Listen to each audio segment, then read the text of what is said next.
Now to Washington, D.C., where this lefty thinks blacks are about to be rounded up. We believe that the National Guard and the military occupation is the first step into rounding black people up and putting them in detainment camps here in Washington, D.C. and around the United States of America. I mean, they really are struggling, aren't they, to comprehend the benefits of cracking down on crime, so they just start spewing all sorts of lefty nonsense. Meanwhile, the governor of Illinois says Trump is using troops to crack down on crime is about an authoritarian takeover. This is about the President of the United States and his complicit lackey, Stephen Miller, searching for ways to lay the groundwork to circumvent our democracy, militarize our cities, and end elections. Circumvent our democracy by helping to keep our citizens safe, actually. So make that make sense.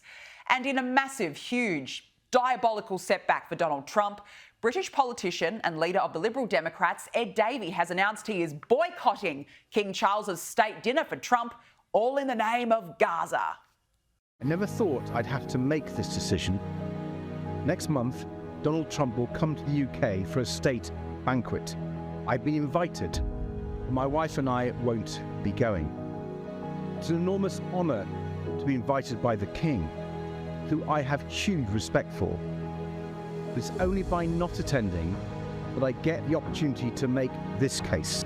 The people of Gaza are starving. Boycotting the banquet is the one way I can send a message to Donald Trump and Keir Starmer too, because they can't close their eyes and just wish this away.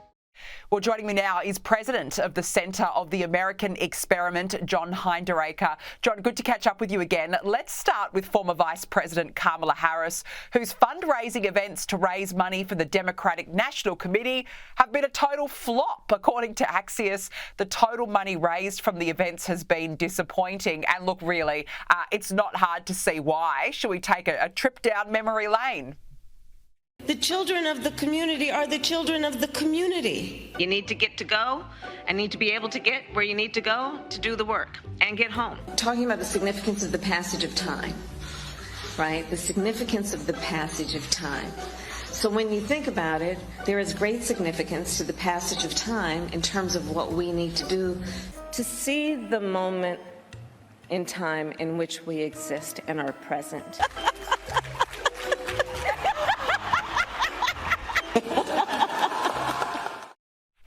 Oh, John, I tell you what, it sends shivers up my spine every time I see that vision. But look, of course, this comes as the DNC continues to pay off her November campaign expenses, which notched $1.5 billion US. I mean, Democrats are rightly frustrated, and now she can't even get enough money at fundraisers. What does it say about Kamala Harris? Well, it says something about Kamala Harris, who was a terrible candidate, and the video clips you played remind us of how bad she was. She spent $1.5 billion in just 107 days, wound up in debt. So they're trying to pay off those campaign debts. But the thing I would say, Danica, is that it's not only Kamala Harris, it's the Democratic Party across the board that is having a hard time raising money. And that's partly because some of the people who had been big Democratic donors, especially in the tech industries, are holding back. I'm not sure if they're changing parties or not, but at least for now, they're not supporting the Democrats. No, clearly. And yeah, she's really struggling to get money into the fundraisers. So it really speaks volumes about Kamala Harris.